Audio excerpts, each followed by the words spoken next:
this video, I'm going to lift the lid on Airbnb Arbitrage, or if you're in the UK, R2SA. I get contacted by so many people on almost a daily basis asking if I have any tips or literal scripts for how to get properties for Airbnb Arbitrage. These people, mostly young men, have paid out big money for a how to make money from Airbnb without owning any property or needing any money course, but nothing they've been taught is actually working in the real world. And to be honest, they're beating themselves up thinking that they are the ones that are doing something wrong. Now, if you're watching this, maybe you're nodding your head thinking, that sounds like me. Maybe you've seen some of these ads or some of these videos and you're thinking, this Airbnb Arbitrage is the golden ticket for me to get a business, get rich easy. I'm here all over that idea. Either way, you need to keep watching because I'm going to show you why it doesn't work, and I'm going to show you the better way to do these things. Now, the truth is, there are so many gurus out there who are willing to take your money to tell you a way that is easy to get properties for your Airbnb portfolio. They tell you don't need any money, you don't need any properties, they're going to give you the script of exactly what to say. All these properties are out there just waiting for you to come and get them, and it's going to be so easy. It's easy though.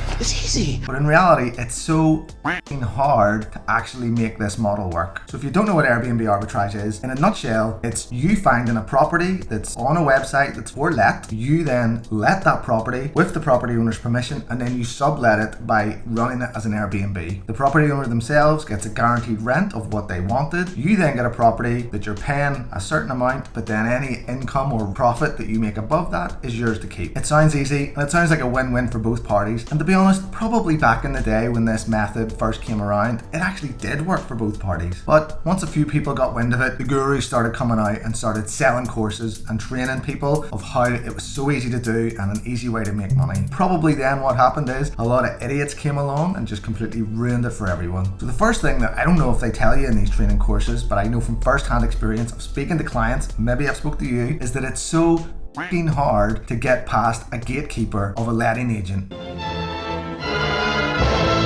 When you see a property online, you phone the number, you want to arrange a viewing, you say, do you take company lets, or I'd like to do it for Airbnb? The phone just goes down. It's an immediate rejection. And I'd say the first dozen calls you make, you're going to be surprised, like, I thought this was supposed to be easy. But after a while, you realize, no, this is just standard response to whenever someone asks a letting agent about company lets or Airbnb. And think about it, that letting agent for that property has probably had a dozen phone calls that day alone from someone else who went through the same training course as you and is phoning up with the exact same script. To be honest, as soon as I say your first line, that letting agent will probably know what you're going to say next. I had a call with a client just last week who told me at the start of her Airbnb Arbitrage journey, she was making 50 calls a day to letting agents about properties that were online. And there are several reasons why these letting agents just do not want to deal with you. Number one, they don't want to get cut out of the deal. If they find a standard regular tenant, then they get their commission, their letting fee, their finder's fee, all that sort of stuff. They know that that tenant's probably going to leave in 6 months or 12 months, then they get all over again, finder's fee, letting fee, they're in the deal, they're making money. If you come along to do your Airbnb Arbitrage and offer a 3 or 5 year deal direct to the landlord, that letting agent is out of the deal. Number two, even if you were probably to sweeten the deal and offer them a finder's fee themselves or a giver's fee if they give you the property, chances are in the past they've been burnt by someone else on the same training course as you that actually doesn't give a shit about running the hospitality business, has taken on a property in the wrong location that isn't making the money that their trainer promised them it would make, and they've ended up having to back out of the deal. They've then looked like a complete idiot in front of that property owner because they've recommended this Airbnb arbitrager or R2SA operator to the property owner. They don't want to get burnt again. They don't want to get stung. This bad apple has ruined it for all of the rest of you who have done this course. Now, because it's so hard to get these properties, because it's so hard to get past the gatekeeper, because you're making up to 50 calls a day and you're just getting the phone put down on you again and again and again, you get desperate. It's human nature. It's only human natural. This becomes this thing in your mind of like, I must get this, like your whole life starts depending on it. And then one day, someone's gonna say, I've got a property for you. I've got something that I wouldn't mind a few scraps throwing your way. You think, What is it?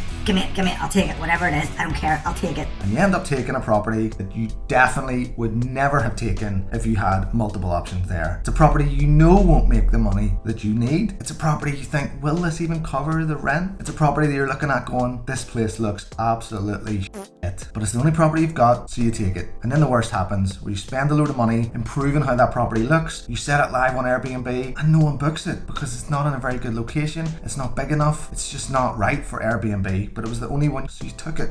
and now you're in the shit. And maybe because you were so desperate, you're actually paying more than the market rent. Maybe this property was on for rent for £1,200 a month, but the letting agent said to you, oh, we're not sure about Airbnb. If we're going down this company let thing, we'd probably need a wee premium. It'd be £1,400 a month. You're thinking, Whatever, give me the keys, I'll take it. this whole system is an absolute joke. It's a disgrace. If anything, the property owner should be giving it to us Airbnb operators who are doing the Airbnb Arbitrage or R2SA less than market rent. Why? Well, it's because we're taking all the risk. The rent is guaranteed for 1 year, 3 years, 5 years, no void periods. Our cleaners are going in there 2 or 3 times a week, professionally cleaning that property owner's property. Any maintenance issues are fixed like that because we have paying guests there that need this property to be in 100% tip-top condition. It's definitely going to be handed back to the property owner in probably a better condition than they gave it to us in, but 100% a better condition than if tenants were living in it for 12 months. So the whole thing has been flipped on its head. But it's because there's so many of these gurus teaching these courses, churning out people after people after people who make 50 phone calls a day, all for this one property, that the supply and demand balance becomes completely unbalanced. Property owners feel completely emboldened because their letting agent saying, I'm getting 50 calls a day about your property for company lets. What do you think? And they say, well, do you think I could get £200 a month extra for that? And they're like, yes, you could. So they're like, right, go and do it. It's completely ridiculous. It's unsustainable and it doesn't work for the Airbnb operator. And it doesn't even work for the property owner because when it all falls down, they hand it back. And here's how it falls down. Let's look at the profitability of an Airbnb property over a 12-month period. So to recap, when you take on an Airbnb Arbitrage or a R2SA property, that rent is guaranteed no matter what. So if you make loads of money, you gotta pay the rent. You make no money, you gotta pay the rent. You gotta pay for all utilities. So that's every piece of heating, every piece of electricity, the broadband, the council tax, the insurance, everything that's associated with running that property, whether you make money or not. You're going to have to furnish it. You're going to be getting a bare shell with 4 walls and a roof. You've got to put every bed in, sofa, pots and pans in the kitchen, a toilet roll holder in the bathroom, towels, cups, everything that a property needs to be an Airbnb, you got to pay. So there are huge potential costs up front to get this place set up. Now, I don't know what these gurus are telling in their courses, whether they're saying go down to the charity shop or get any old free shit off Facebook. That does not work. Airbnb guests are paying guests. They don't care whether you've got massive setup costs for this property. They're coming to a place and in their eyes, you own the property and it has to be furnished to the same standard as that one next door where the person actually does own it, or the hotel down the street where everything is brand new and looking amazing. Because if it's not, they're just going to scroll on by and you'll have saved money in the setup, but you'll have lost money because no one will actually book the place. Airbnb revenue is not steady throughout the year in most places. In Belfast and in most city destinations, the revenue comes like a bell curve, which you can see on this chart here. Now, for the purposes of this chart, I put the total revenue over the year of £40,000. And for that, you're probably going to need to get a property that costs you at least £1,400 a month in rent. Now, I'm not including for this any of the other additional costs because they go up and down. They fluctuate according to how many bookings you get. We can't nail those down. We can't nail down the rent because it's the same no matter what. So if you look at the chart, in January and in February and in December, you don't even earn enough money, top line revenue, to cover the rent. Now that's before any cleaning costs or utility bills or any of those other costs that I mentioned have even come off. Even with every booking with the top line of revenue, you are still losing money. Now, as a business owner, are you able to buffer that? Do you have the reserves to get yourself through a long, cold winter, especially if you've already paid out 15 grand to get this property furnished and decorated to be ready? Imagine if you got a property and put it live on Airbnb, you're 15k in the hole, and you set it live in November. What a winter you have coming for you. But they probably don't tell you that in these courses, do they? Now, even if you've jumped in, you've got the revenue, things are going okay, the next massive hurdle that you need to watch out for, particularly in the UK, is VAT. The VAT threshold is currently set at £90,000. Now, in this example, if you're making 40k revenue, you are stuck at 2 properties. 2 properties at 40k is 80k. You can't grow any higher than that because once you do, it's 20% taken off the entire amount that you earn. If you earn £90,001, you're losing 20% of that straight away. And the VAT man doesn't care what your profit is. They just know about the revenue. But let's actually look at some numbers for 2 properties and how that compares to 3. And we'll see how these deals actually stack up. So let's look at a breakdown of some reasonable, real numbers for running 2 Airbnbs through the Airbnb Arbitrage or R2SA model. We've got a revenue at the top line, 80k, we're smashing it. But straight away underneath that, we've got £1,400 a month times 2 properties over the 12 months, that's £33,500. That's a big chunk out of that. But that's what you gotta pay to get these properties. What else have we gotta pay for? With the OTA commission, so remember, you need to actually get bookings in this place, and for that they charge money. Most OTAs charge 15%. 15% of 80,000 is £12,000. Again, that comes off the top line revenue. There are ways to reduce this by getting direct bookings, things like that. We're just gonna go straight forward. Everything's going through the OTAs. Next up, you've got utilities, and in the utilities, I've got electricity, gas, broadband, council tax, insurance. I'm putting that at £200 a month times 2 properties over the 12 months is 4,800. Next up are cleaning, £600 a month. I'm basing that off 3 cleans per week, including linen. So that's going to cost £600 per month times 2 properties over the 12 months, £14,400. Maintenance, things like the toilet seat breaks, light bulbs need replaced, keys get lost. It happens, you've got to pay for it. £100 a month is enough. Times 2 properties over 12 months, 2,400. Welcome pack, so we're talking toilet roll, tea and coffee, maybe you leave some beers in the fridge or some biscuits, whatever. £50 a month is conservative, times 2 properties for 12 months is £1,200. The total costs come to 68,400. Now that leaves you a profit before tax of 11,600. And that's not much pie left at the end of the sitting. Now I calculate that it takes you about 10 hours when you're just getting started, 10 hours a week per property to run it. So if you do 20 hours for the 2 properties to run this business over the year for £11,600, you're working for £12 and 8p per hour. I don't know anyone that would work for that. You get more in Tesco, you get more in McDonald's. This is not anything to write home about. Granted, there are some savings that can be made here and there. That's pretty much where you're at. So what are you thinking? Well, I need to get more properties. I need to get more income. Okay, let's look at number 3. Once we tip over into that VAT threshold with 3 properties, so straight up with a 40k per property per year, we're at 120k revenue. Lovely, we're smashing it. Oh, but wait, 20% comes straight off the top of that. That's £24,000 straight to the VAT man. Doesn't even touch the sides, it's gone. Then you've got your £50,400 rent that you still got to pay. Then your OTA commission of £18,000, your utilities, your cleaning, your maintenance, your welcome pack. Your total costs come to £126,600. So your profit before tax is actually a loss of £6,600. Now you've worked 60 hours a week to run that business to end up with £6,600 loss. That's pretty shocking. That's pretty striking. That is real. I don't know if they teach this in these courses, but those are real numbers. How, when you're doing Airbnb arbitrage, do you get through the VAT threshold? Now, I feel like this whole video so far has just been a bit of a rant, and to be truthful, it has. I speak to people, lovely people, probably you who are watching this now, who've done these courses, have felt energized and excited by these people teaching you, and shot out into the big bad world just to get shit on, and for the world to just not play out, things not to play out the way that you spent your money and expected that they would. But I'm here to say that there is another way. It might not be for everyone, but if you can't afford to buy a property, then this method that I'm about to show you is certainly a much better one than Airbnb Arbitrage or R2SA. Before I get into the numbers, you might realize from this channel that I rarely talk about how to acquire properties in either of these fashions. I generally talk about how to run the actual business. Even in my book, which you should get, I only briefly talk about the pros and cons of each of these methods. Now look, my company controls a portfolio of about 75 properties. Some I own, some I lease, Airbnb Arbitrage, R2SA, but the vast majority I manage.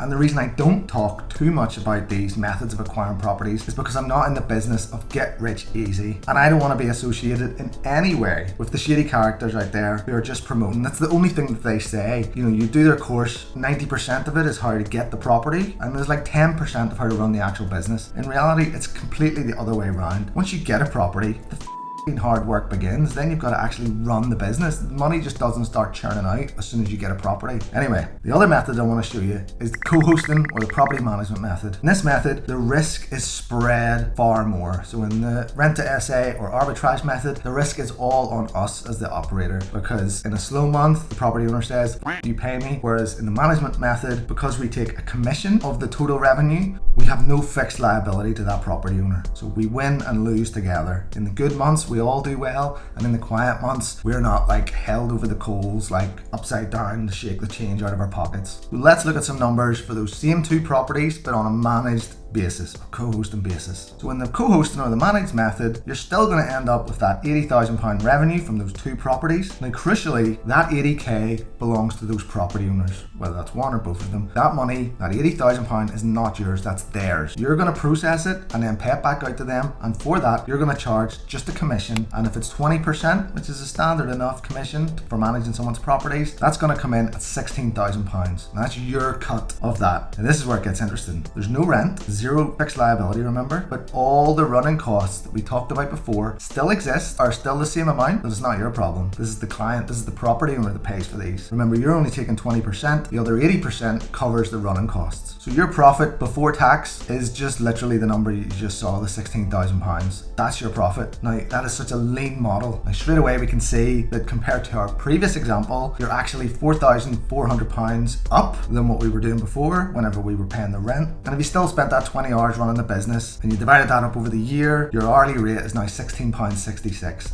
It's still not amazing, but it's a start, and it's definitely better than the arbitrage method. But the real key, the real secret sauce here comes with your ability to scale. So we talked before with the R2SA arbitrage method, you're stuck at 2. You can't get past 90k without losing vast amounts of money to the VAT man. Now, unless you smash through that, it's not a model that works. However, with the managed model, because that income is not yours, because it belongs to the property owners, the only vatable portion of that is your commission itself. So if we look at those 3 properties again, the revenue from the 3 properties, it still is 120. There's no VAT to you. Now, if those 3 properties are owned by the same person, there will be VAT liable to them. But for this example, we're going to say that those are owned by 3 people, where one person owns 2 and someone else owns 1. There's no VAT payable by anyone. Your co-host or management commission comes in at £24,000. So already you're winning, because in the last example, you made a £6,600 loss. Now you're up 24,000. But the key things start to happen here. This is when you can start to leverage. You've got money to play with, you've got systems that you can build, you're setting yourself up for growth here. Say you plug in Price Labs, £15 a month. Say you plug in Bestie AI, which can reply to all your messages automatically at £12 a month. Say you plug in Guesty, a property management system that gets you on more booking sites, that gives you a direct booking engine, that processes so many of the tasks for you, that automates all sorts of things. That's £40 a month. These are all per property. Your total cost over the year, £2,412. However, what that crucially does is massively reduces your time that you're needing to spend to run this business. Even though you've got 3 properties, you've got enough money coming in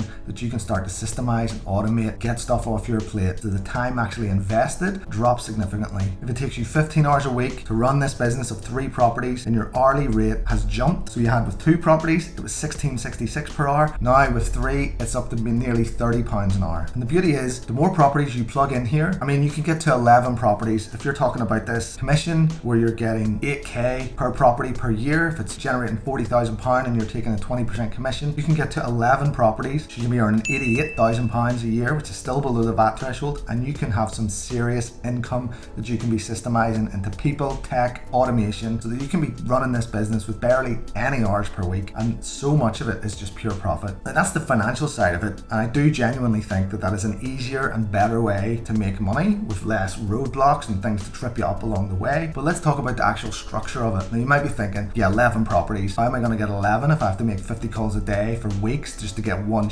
through the R2SA or arbitrage model? But I've got an answer for you. Now, one of the biggest problems in the arbitrage model is that property owners, they just plainly don't like the thought of someone else making more money from their property than they are. But even though they're only asking for £1,400 a month on Rightmove or Zoopla, if you swan in there and say, I'll pay that $1,400, but I know there's enough money in this that I can run a very successful business, they're going to be like, well, you, I don't want you to make money off my product. I want to make more money. So they just say no. Or, well, if you're going to make so much money, then you pay me £1,600 a month. This is the mindset of, it's human nature. This is the mindset, particularly of property owners. They don't like to see other people making more money from their property than they are. But with co-hosting or the property management model, they just instinctively think, oh, you're only taking 20%, so I keep 80%. Okay, keep talking. They naturally feel like they're getting a better deal. When in reality, when all the cards have been dealt and all the money has been shared out, it's generally around the same money that they get and you get. But the big difference is the risk is spread. You're not holding all the fixed liability, all the money that you have to pay out every month. If there's a shit month in January, no one makes much money. money. Crucially, the owner also knows that they're not going to get shafted because you have skin in the game and you only make money when they make money. I have to be honest, once you start managing other people's properties and you start shouting about how much money you're making them, and they start telling their friends about, geez, I give this guy,